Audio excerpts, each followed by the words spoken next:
Nota del autor. Las notas que necesitamos. Bienvenidas, bienvenidos. Gracias por encontrarnos de nuevo.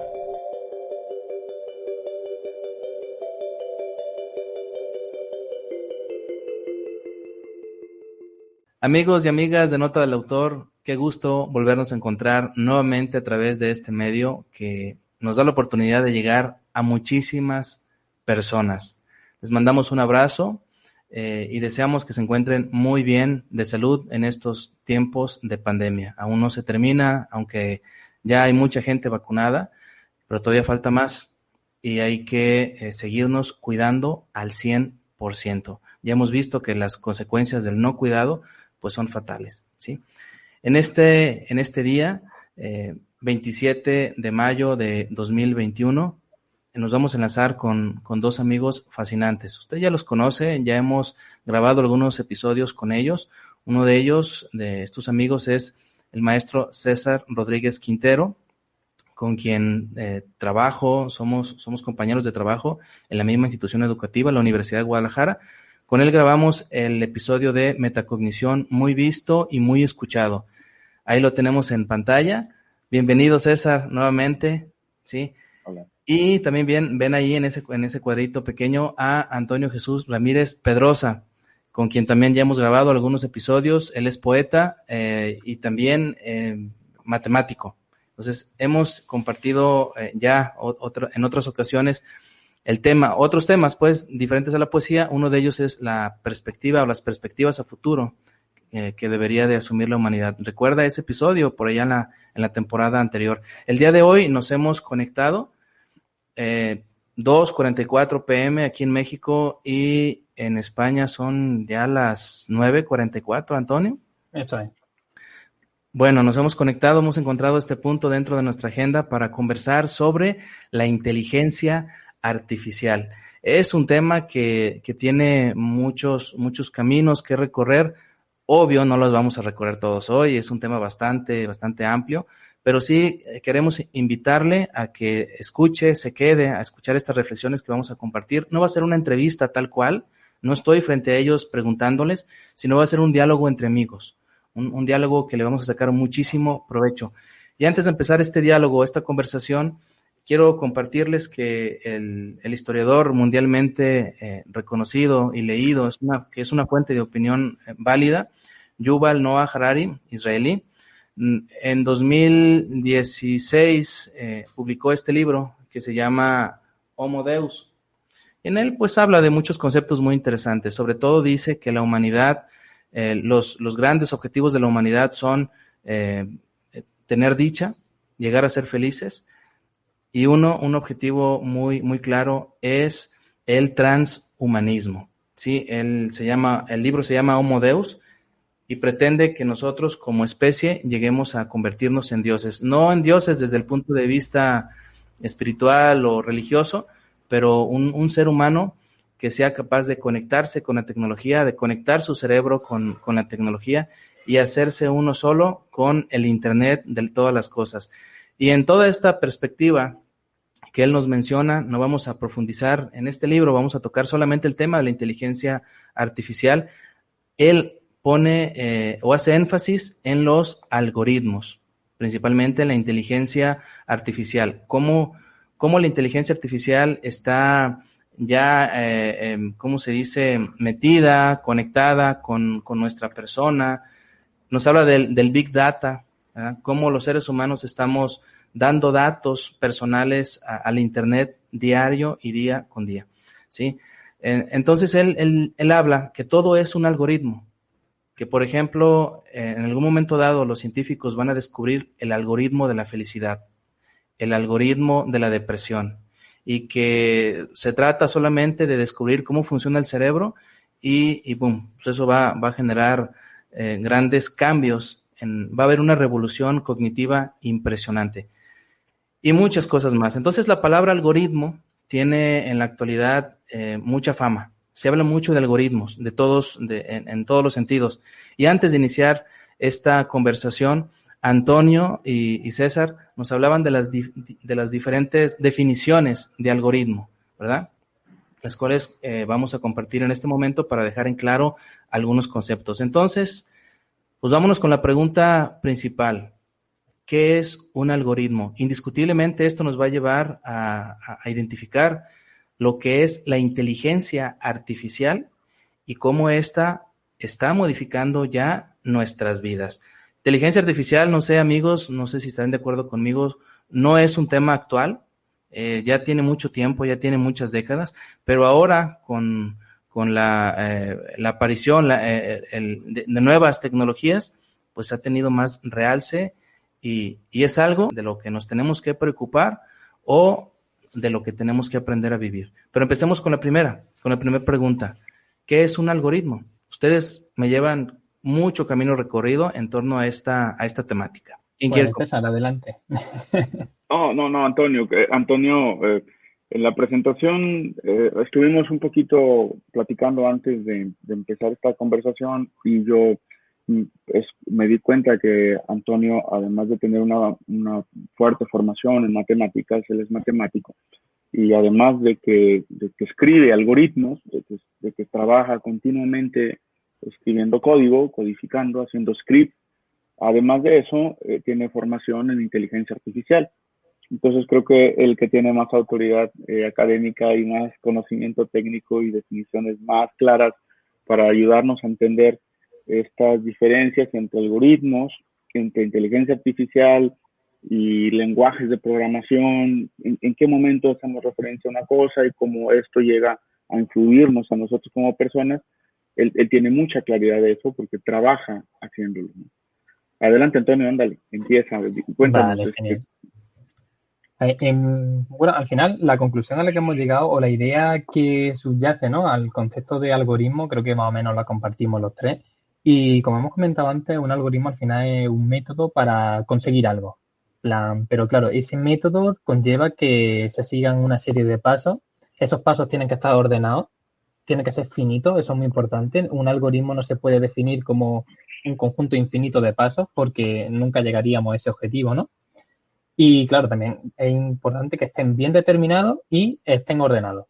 Entonces, claro, un algoritmo, por ejemplo, el más famoso, el que siempre se enseña cuando empieza a programar, es el algoritmo básico de ordenación. Es el típico algoritmo como ejemplo, en plan, cómo se ordena un conjunto de números. Pues coge el primero y lo comparas con el siguiente y si es más grande lo intercambia. Y así sí, repite hasta que termina y vuelve a empezar, ¿no? Ese sería el más simple de todo. Y claro, a raíz de ahí pues se van o mejorando o creando algoritmos que tengan una complejidad computacional inferior. Entonces, fijaos que partimos de un algoritmo que es un conjunto finito de pasos para llegar a cumplir o a algún objetivo, pero cuando surge la computación por debajo, ya entra en juego lo que sería la complejidad computacional para que ese algoritmo se lleve a cabo. Entonces, claro, cualquier problema que nos planteemos, cualquier problema que tengamos hoy en día, como humanos, digamos, podemos crear un algoritmo para resolverlo. El problema es que habrá problemas que sean tan complejos que ese algoritmo que nosotros creemos de manera física para una persona sea imposible de llevar a cabo. Sin embargo, para una máquina puede ser más fácil o más difícil de resolver o de completar en función de su complejidad. Entonces ahí hay un camino de investigación enorme sobre lo que serían algoritmos P y NP, que eso si queréis lo comentamos en otro capítulo porque lleva a largo.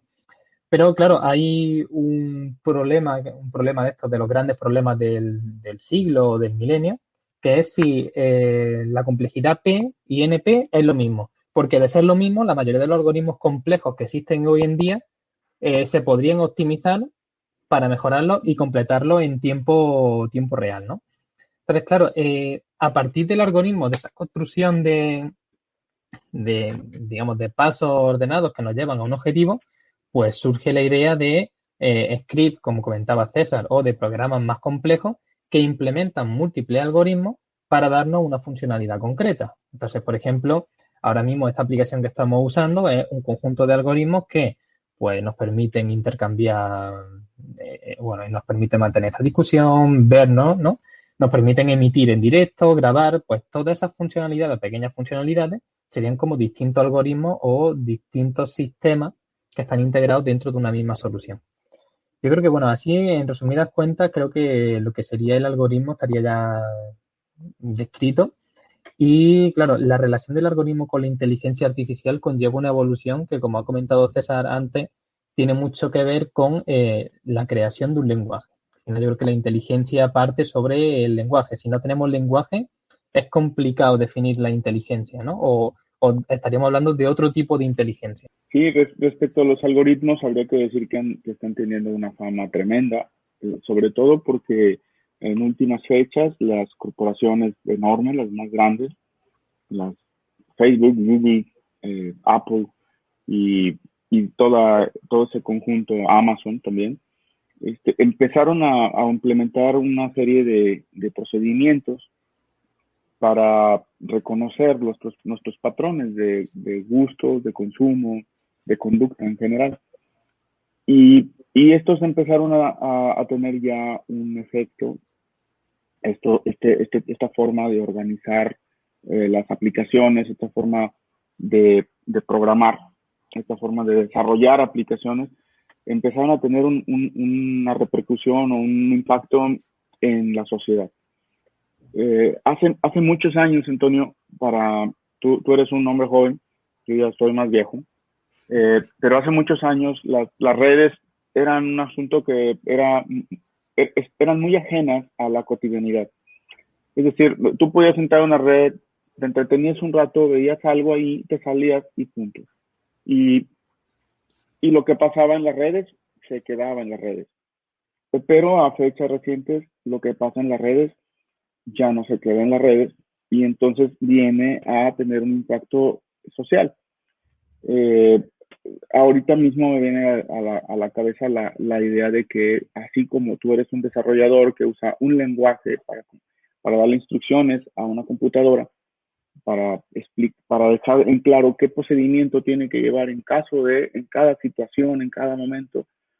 Tu trabajo es prever qué debe hacer la computadora cuando suceda tal cosa, para que se logre tal fin. Entonces, tu trabajo es escribir algoritmos.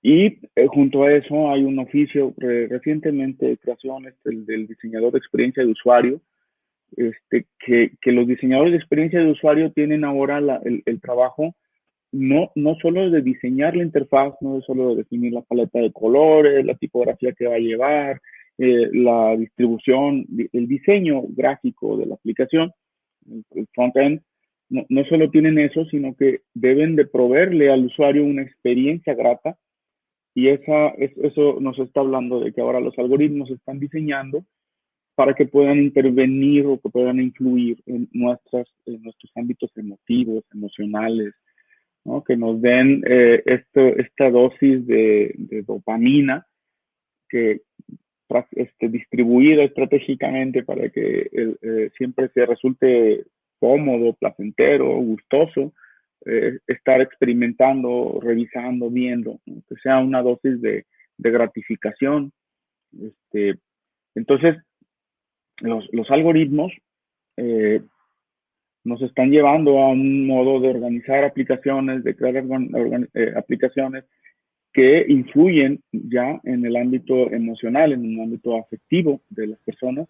Claro. Y en algunos casos las enganchan fuertemente, porque, bueno, ese efecto están teniendo a mucha gente, hay adicción a estas cosas ya, Claro. videojuegos, consumo de redes sociales, es decir, basta con consultar el promedio de horas que un joven, un adolescente pasa revisando su teléfono para darse cuenta que tenemos que hacer esto que estamos haciendo ahora mismo, lo que hace Antonio, lo que hace Jaime y lo que hace su servidor.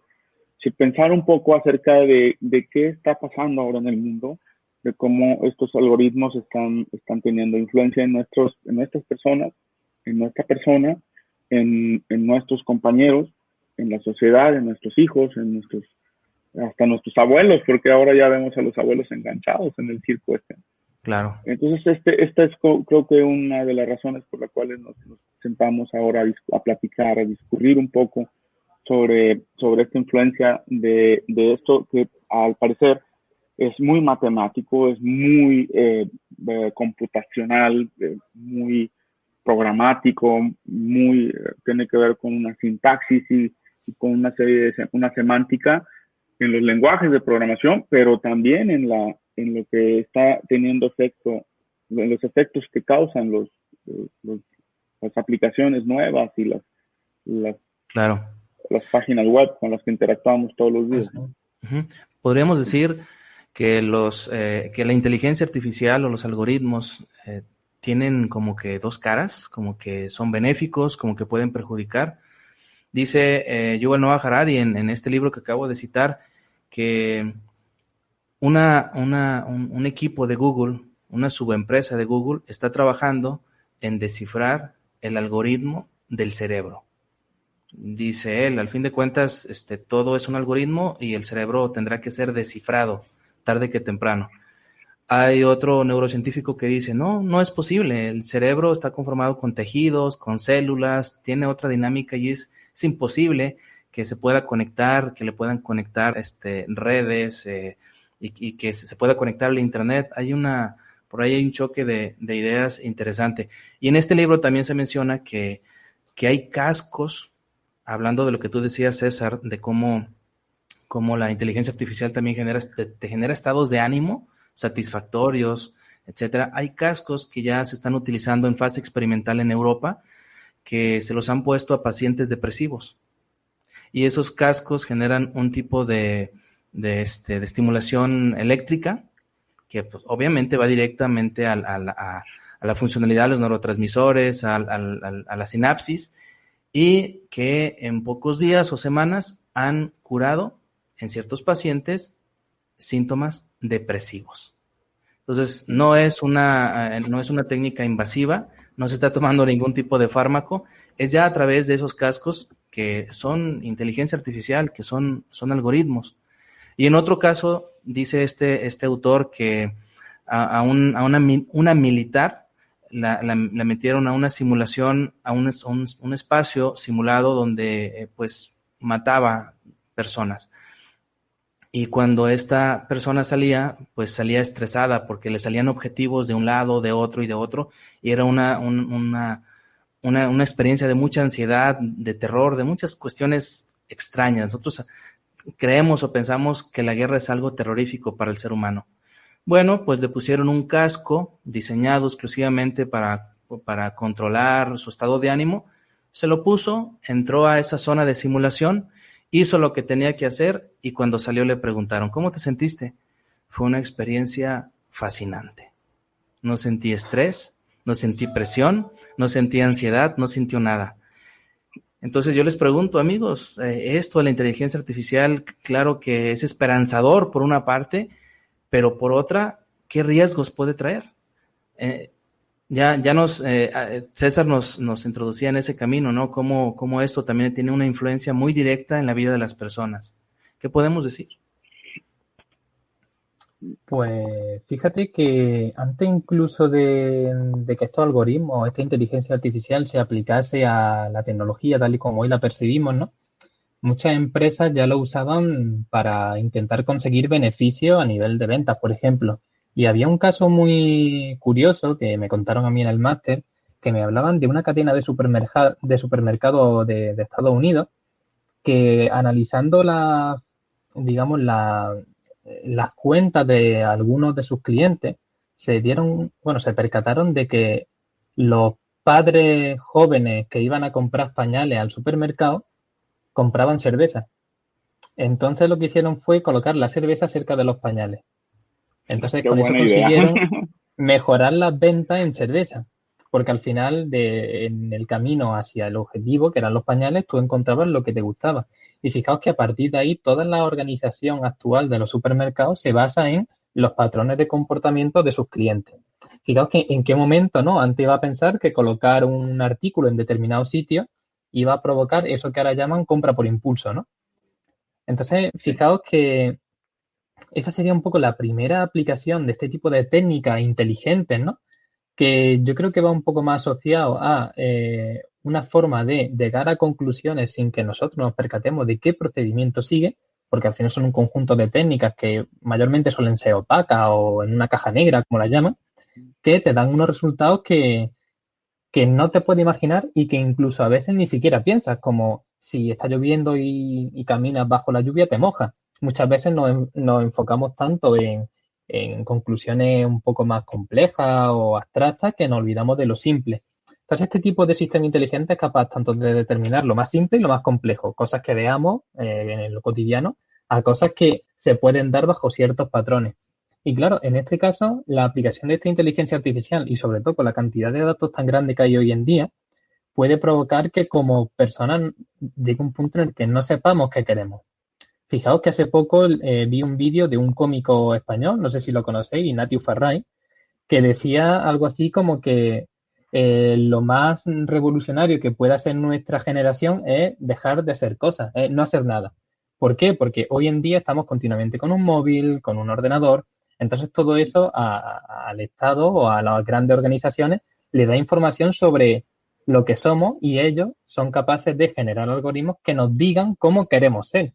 Entonces él decía, si una persona no hace nada y se aburre, puede llegar el momento en el que empieza a pensar qué es lo que quiere y se empieza a conocer a sí misma. Y según él, no hay nada más aterrador para un gobierno que ciudadanos que sepan quiénes son. Exacto. Y yo creo que ese es el problema entre esta tecnología que nos da tanto, nos facilita tanto, pero a la vez nos quita, digamos, esa, no sé si llamarlo libre albedrío, porque creo que eso es como eliminar una parte muy importante de nosotros, pero creo que roza eso, ¿no? Porque nos estamos metiendo en una espiral un poco peligrosa en la que nuestras decisiones, nuestros gustos o intereses están condicionados por un, digamos, entorno que vamos creando con las interacciones que tenemos día a día en nuestras redes sociales o en nuestro círculo cercano. No aspiramos a nada más allá. Es decir, antes a lo mejor nuestras limitaciones las definían las lecturas que teníamos o las amistades que teníamos. Y hoy en día, pues claro, como todas las amistades y todas las lecturas casi siempre se gestionan a través de un dispositivo, como que nuestra amplitud de mira es tan grande como grande sea esa red de contactos o esa red en la que nos movemos dentro de ese dispositivo. Sí, creo que eso causó que una comisión del Parlamento Europeo decidiera investigar qué es lo que estaba pasando a partir de la manera en cómo las redes sociales se estaban siendo usadas para influir en las poblaciones, pero a nivel social grande. En el fondo del Brexit la idea de que estuvieron usando noticias falsas específicamente para crear la idea de que separar a Europa, separar bueno, Gran Bretaña de Europa era un asunto muy positivo para la población. Entonces, al final de cuentas, la gente terminó votando por un Brexit. Claro. Y eso está en estudios y están viendo a ver cómo es posible, quién lo hizo, por qué, cuál es el sentido. Entonces, sí es posible ahora, pensando en esos, la tecnología no es mala ni buena por sí sola, sino que los humanos somos los que hemos estado pensando usos, a veces un poco maquiavélicos de las cosas, ¿no? Cómo influir.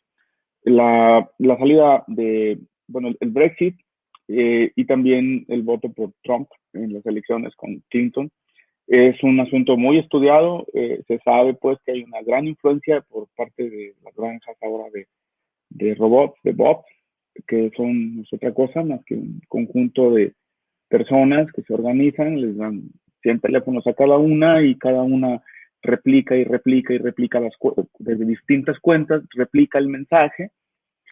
Nosotros acabamos de tener una experiencia en el 2018, hubo una elección en México, Antonio, donde a, tenemos un nuevo gobierno. Ese gobierno ha sido estudiado en las formas como se ha comportado en las redes sociales, porque ahora resulta que tanto la derecha como la izquierda tienen a su conjunto, a su ejército de bots, tratando de influir en la percepción de los votantes. Entonces, hace poco una investigadora, una señora, una antropóloga, socióloga, antropóloga, que es experta junto con otro, que crearon un grupo que se llama Signal Lab en una universidad aquí de Jalisco, donde nosotros vivimos, que se llama ITESO. Entonces descubrieron que había toda una organización interna de personas y dispositivos, que uno mandaba el mensaje y otro se encargaba de replicarlo, y dieron cuenta de eso a través de la analítica de tweets, ¿no? Analítica de Twitter. Entonces, en Twitter entraron, descargaron todos los nodos y las respuestas y las conexiones que había entre otro y otro, y pues ya encontraron que la cuenta que mandaba el mensaje tenía otra cuenta, otras 20 o 30 cuentas que replicaba ese mensaje, y ese a su vez otras, y encontraron los patrones.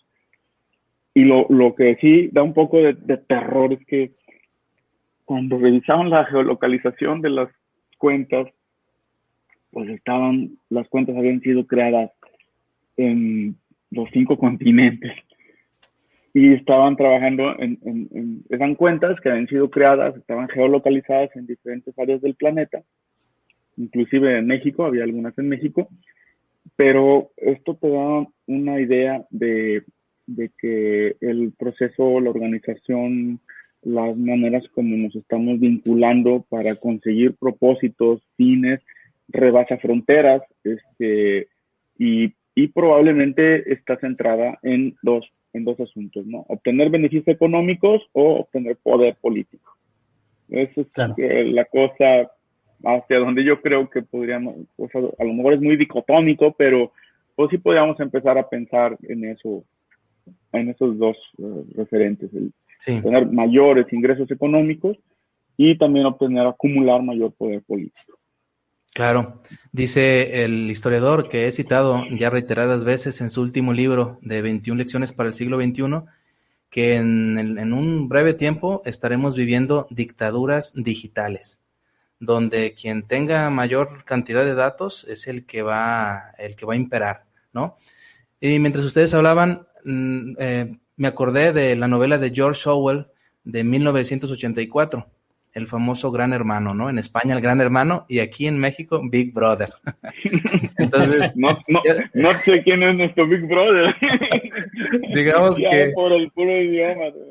claro, digamos que el Internet que ahora pues estamos viviendo es el Gran Hermano, es el 1984 de George Orwell, y podemos pensar que sí, pero yo les pregunto, ¿es bueno que dar nuestros datos al Internet?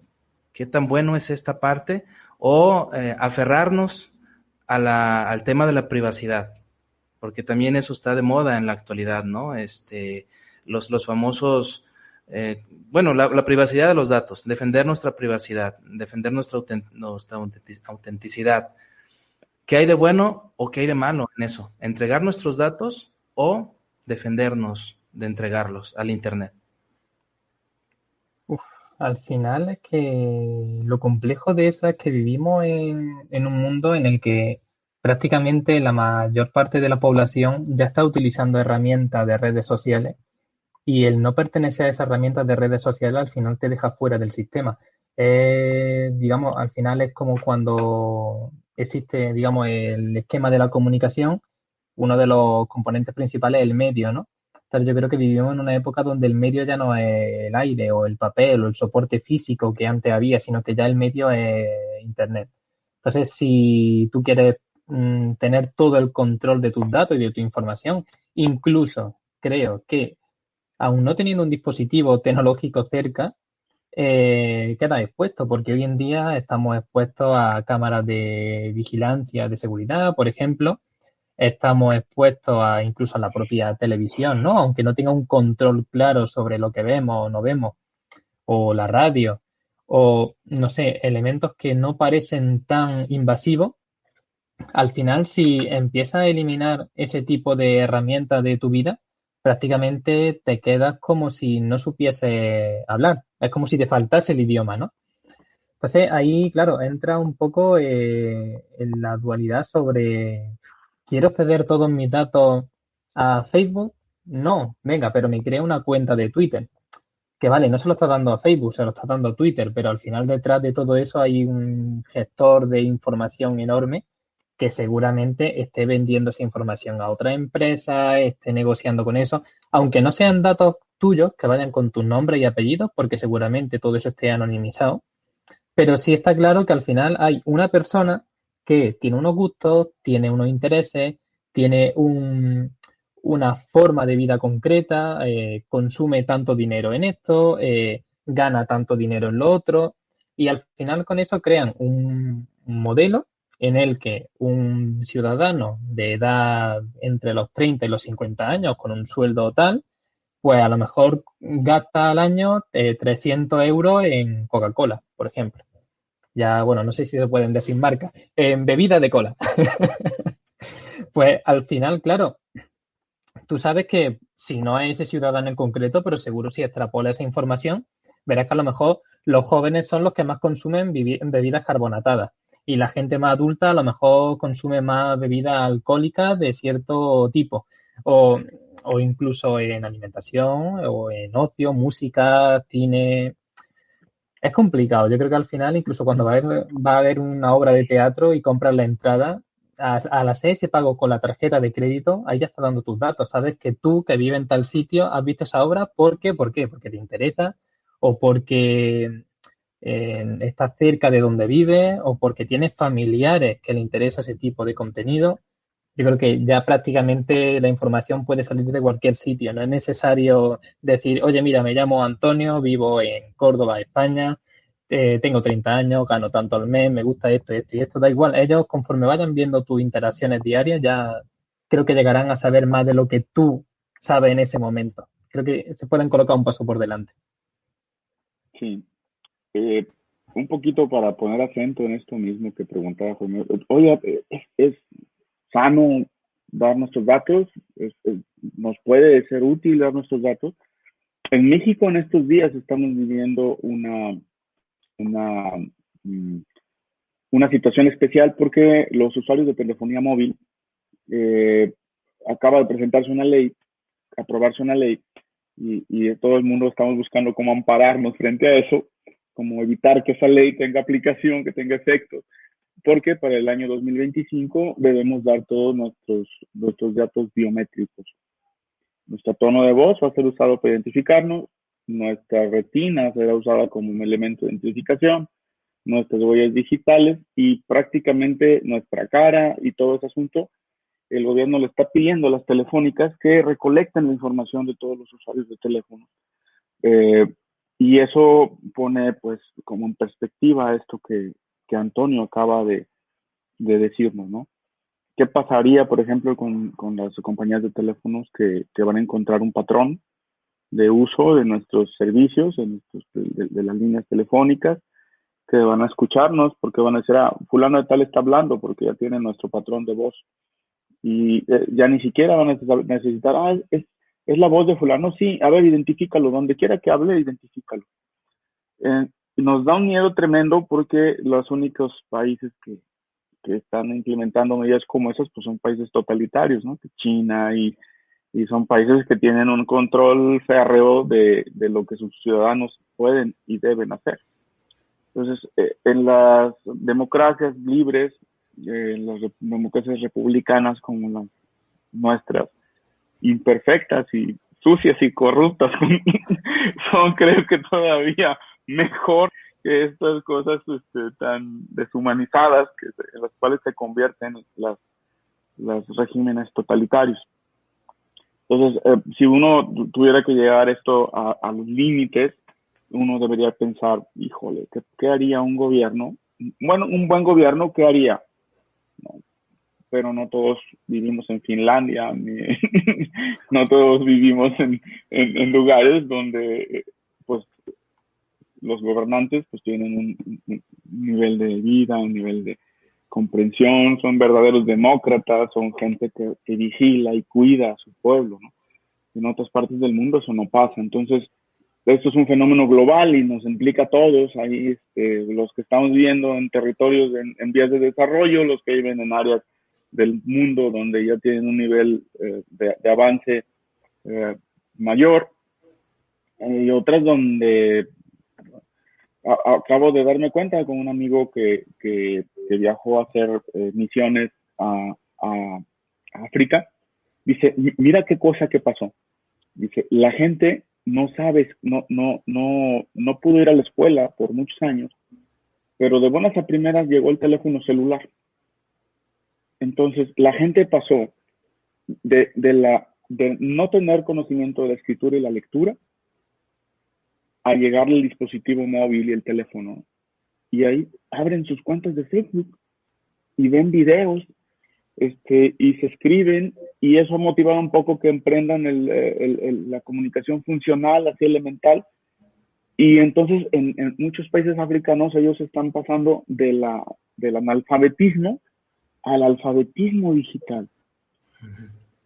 Y eso es un fenómeno excepcional. Yo, cuando me lo dijo, inimaginable que eso estuviera pasando en alguna región del planeta, pero está pasando.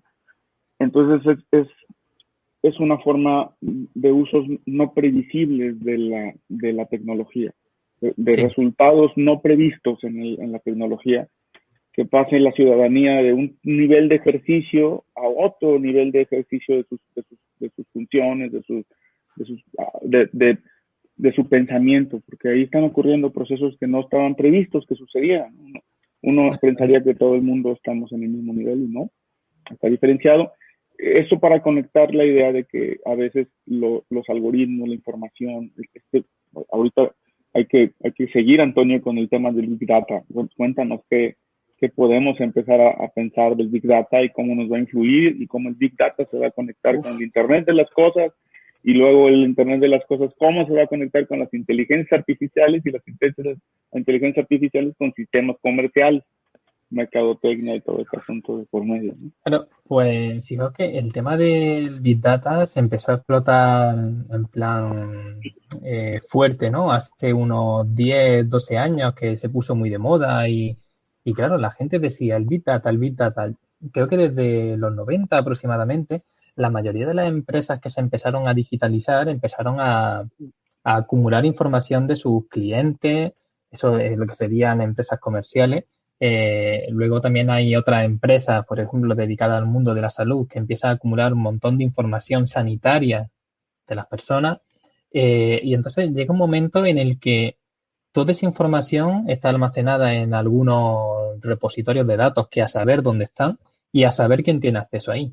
Entonces, cuando se empieza a crear esta tendencia a guardar información más allá de lo que era lo típico, ¿no? De guardar las facturas por si te los pide Hacienda o guardar algún tipo de garantía por si se estropea algún aparato que compre o lo que sea. Llega un momento en el que, claro, quizá en mi caso, en el caso de mis padres, ellos no se planteaban en ningún momento que cuando iban a lo mejor a consultar algo o firmaban una garantía sobre una lavadora o tal, lo típico de estoy de acuerdo en que compartan mis datos con empresas relacionadas con tal, ¿no? Muchas veces eso te ponían que tenías que marcarlo obligatoriamente. Entonces, fíjate que eso era algo inocente que tú marcabas porque no sabías para qué servía, pero curiosamente tú a lo mejor comprabas una lavadora, marcaba eso y a los 5 o 6 días te llamaba un operador de una aseguradora ofreciéndote un seguro de hogar que no sé qué, no sé cuánto. Entonces, cuando no había un conocimiento sobre todo esto, tú te preguntabas, oye, pues ¿por qué me estarán llamando ahora de aseguradora o me están vendiendo seguros de vida si me acabo de comprar un vehículo?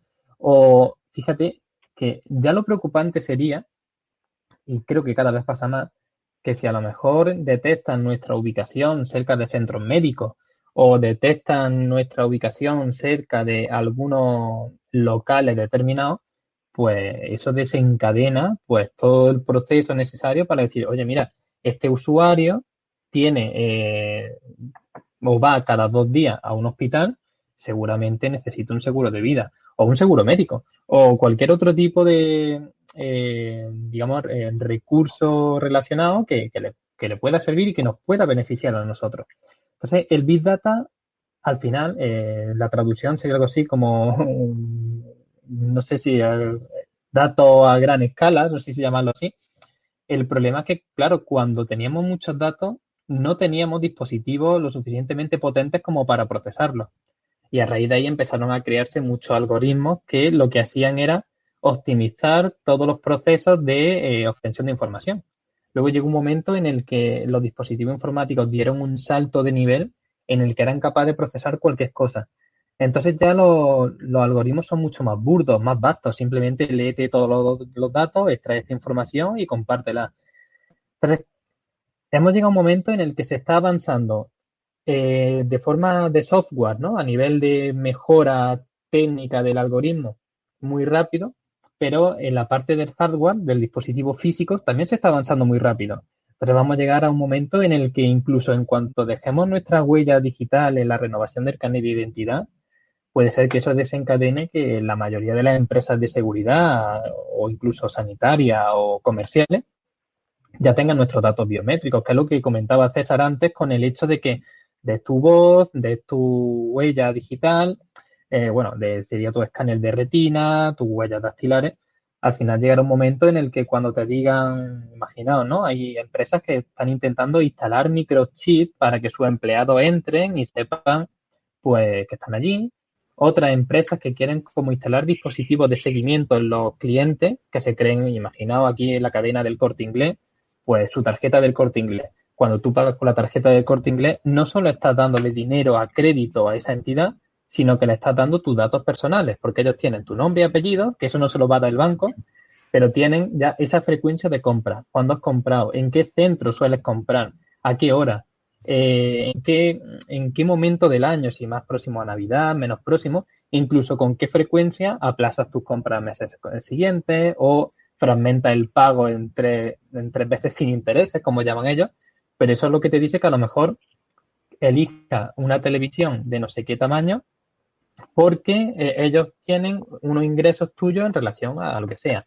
Entonces a lo mejor están viendo, oye, mira, pues si la mayoría de las personas cerca de Navidad compran televisiones de 51 pulgadas, vamos a hacer una oferta en esa semana en las que a lo mejor una marca nos la deje algo más barato, pero con la venta de esa televisión vamos a dar un seguro con un mes gratuito que si no cancelan le vamos a prorrogar un año, le vamos a poner cerca un dispositivo de sonido que va a ir muy bien con esa televisión y te montan un entorno en el que tú llegas allí, inocente de ti siempre, y dices, uy, la televisión que quería, qué cosa, ¿verdad? En plan, pero la cosa es que llegamos con la sorpresa de que parece que lo hemos encontrado cuando en realidad lo han colocado allí para que lo encontremos. Y ese es el problema. El Big Data va a provocar que, fijaos, desde un punto de vista bueno, que por ejemplo, aplicado a la salud, que una persona que a lo mejor experimente algún tipo de síntoma relacionado con la depresión, habrá cámaras que ya sepan que tú tienes depresión. Y eso te puede, dirigir al especialista concreto incluso antes que tu médico de cabecera te diagnostique o tenga sospecha, porque no podría diagnosticarlo, pero tenga sospecha de que tienes depresión o algún otro tipo de enfermedad, imaginaos, relacionada con algún cáncer, que eso no se suele ver, pero desencadena un comportamiento, a lo mejor un cansancio o mal humor o algún tipo de respuesta frente a algunos estímulos que a nosotros no nos llama la atención, pero que a una máquina sí, porque hay un montón de pacientes que ya la han pasado. Y que, pero claro, nosotros no lo sabemos. Entonces yo creo que, por una parte, el Big Data pues es muy útil para temas, digamos, humanos, pero para temas comerciales a nosotros nos fastidia bastante. A ver, que está claro que a las empresas les beneficia muchísimo porque ya no tienen que contratar a buenos publicistas, simplemente se van a los datos.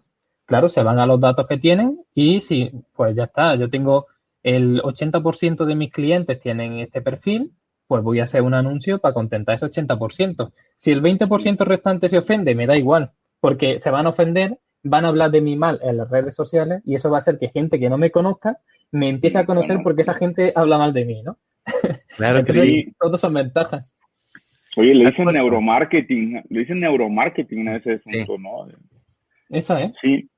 Y fíjate ahora que comentas esto de yo acabo me compré un Apple Watch a ver si puedo deshacerme del sobrepeso que me agobia.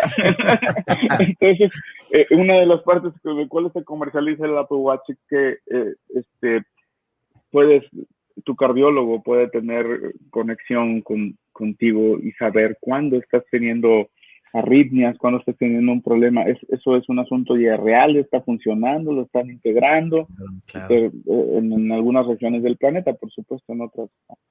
Pero, pues sí, eso ya es un asunto de todos los días. En medicina, como bien dice Antonio, puede ser que eso sea algo genial, porque ese cúmulo de datos que se van formando, que se almacenan en la nube y que se procesan en granjas de servidores, servidores conectados en paralelo, que están haciendo un procesamiento enorme.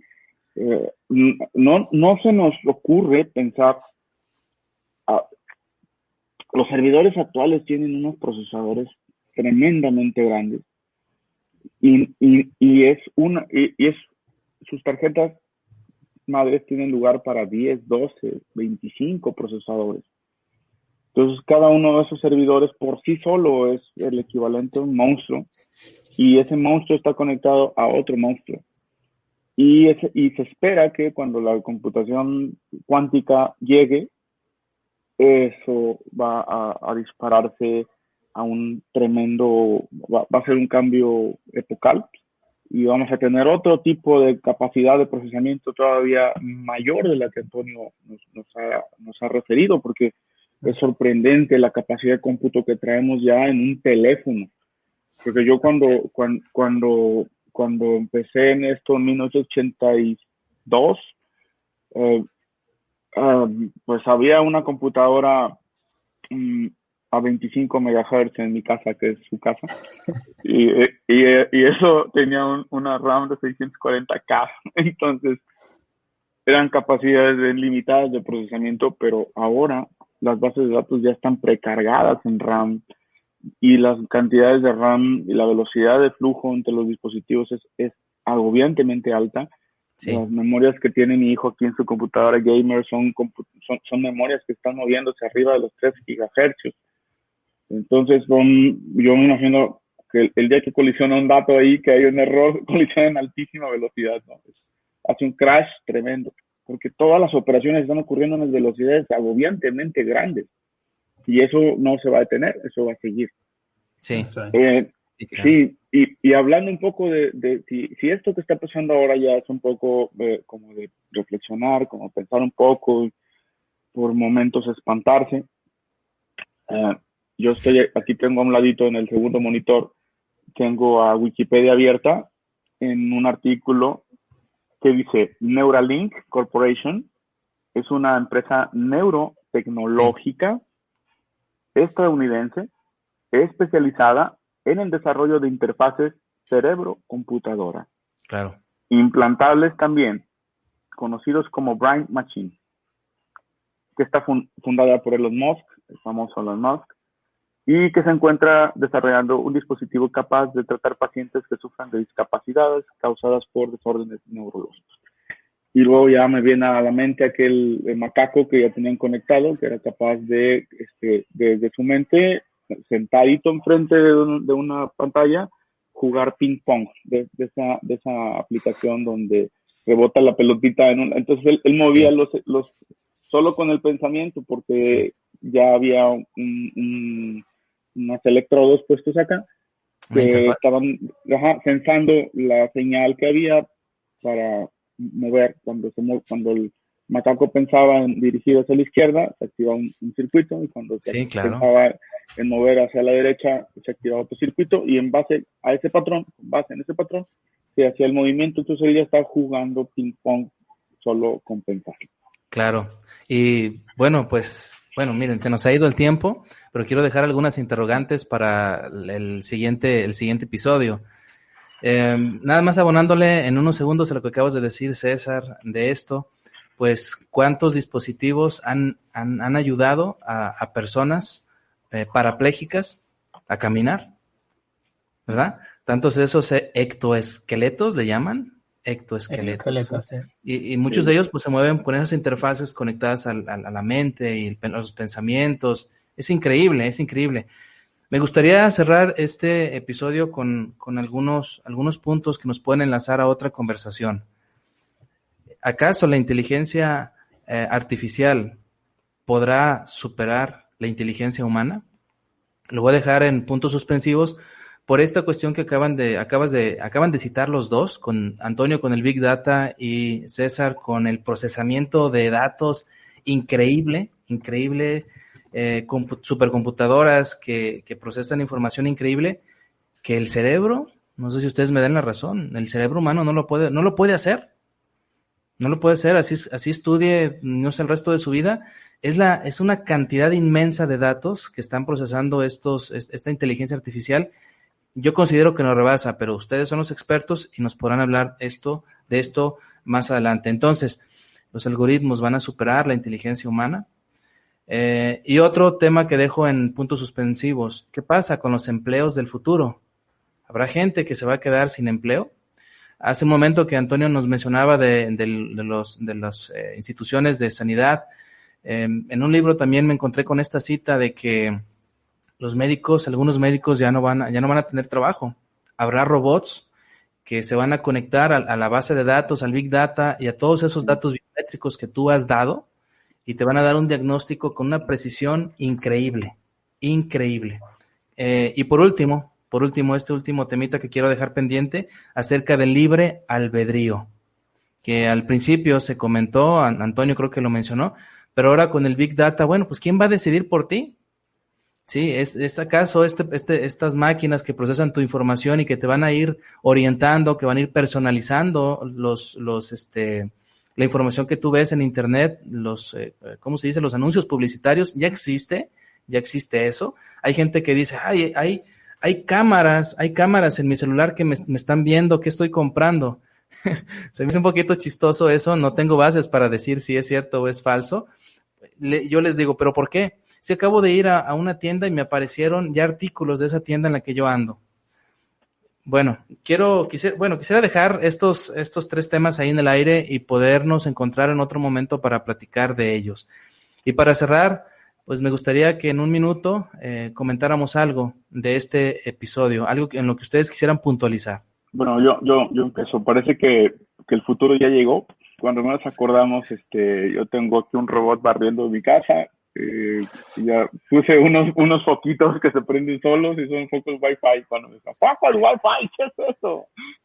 Entonces, la automatización de las casas, el asunto de la robotina esa que anda por aquí. Sí. Ahora mismo esta posibilidad de estar en un entorno platicando con Antonio, que está ahora mismo en otro continente. Estamos usando una conexión transatlántica. Nada más basta pensar que cada dato que está yendo se está yendo por fibras ópticas y atraviesa todo el Atlántico y está llegando al centro de Europa, y el centro de Europa se distribuye a todos los nodos y es una red enorme global, y todo eso está permitiendo interacciones nuevas, distintas, está permitiendo una sociedad nueva, una sociedad diferente que está cambiando, lleva una ruta, un rumbo al cual quisiéramos saber cuál es ese rumbo, porque Antonio y yo ya nos estaríamos haciendo socios para alguna empresa, algún negocio grande, así que si supiéramos cómo va a ser el futuro, ya Antonio, te mando mi contacto y hay que ponernos de acuerdo. Esto es lo que viene, pero no, todo es un futuro abierto. Debemos tener esperanza en que el futuro sea bueno, que se acorten las brechas, que ahora con la pandemia han quedado cada vez más muy evidentes, pues las brechas tecnológicas, las brechas económicas, sociales, ¿no? Y que seamos cada día un mundo más igualitario y con mayor paz en las personas, que los gentes tengan una paz interior más profunda, que les permita vivir mejor, ¿no? Gracias. Ser más feliz. Al final, fíjate que yo creo que estas nuevas tecnologías nos están ayudando a crecer de forma casi descontrolada, se podría decir. Es genial, claro, las ventajas que ofrecen en ese sentido de que podamos tener esta conversación, de que podamos acceder a algunos medios que antes no se podía. Aunque también pienso que estamos en un momento creo que, no sé, como que estamos adormilados o nos estamos abandonando a que otros decidan por nosotros, o que nos hagan la vida de una forma mucho más fácil. Y al final yo creo que esto va ocurriendo a lo largo de la historia. Antes quizás controlaban por historias, por novelas, por programas de radio, mucho antes a lo mejor con las típicas leyendas, ¿no? e incluso metiendo miedo en la sociedad de alguna forma, pero siempre ha habido ciertos despertares, creo yo. Entonces, no sé si, quizás fíjate que antes has comentado también lo de la computación cuántica.